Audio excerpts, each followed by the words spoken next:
افلام كوميدي في السينما المصرية سنة 36 لعلي الكسار. اشتغل سنة 36 فيلمين. اول فيلم كان اسمه 100,000 جنيه، والفيلم التاني غفير الدرج. الاتنين انتاج توجو مزراحي، تصوير عبد الحليم نصر اشهر مدير تصوير في السينما المصرية. الفيلمين الالحان والموسيقى عزت الجهلي.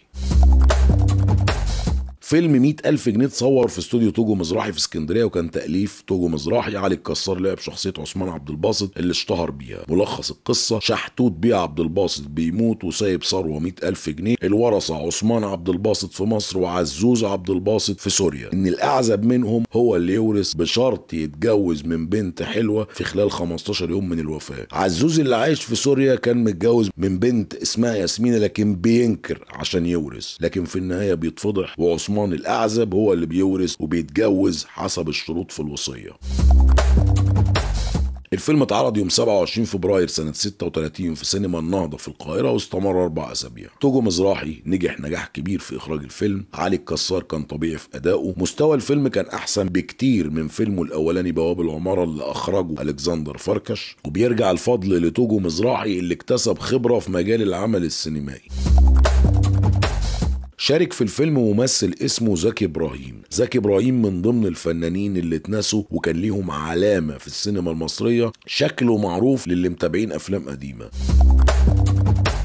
تاني فيلم كوميدي اتعرض لعلي الكسار في آخر نفس السنة هو فيلم غفير الدرج. علي الكسار شارك توجو مزراحي في كتابة الفيلم، وبرضه علي الكسار عمل شخصية عثمان عبد الباسط.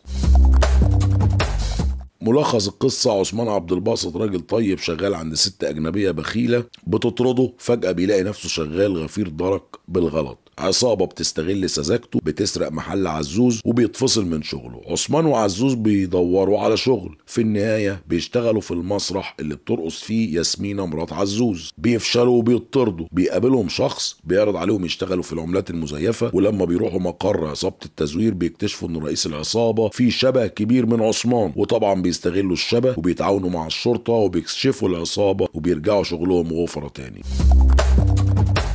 فيلم اتعرض يوم 29 أكتوبر سنة 36 في سينما النهضة. علي الكسار نجح في أداء الشخصية. ظهر في الفيلم تحية كاريوكا في مشهد رقص صغير.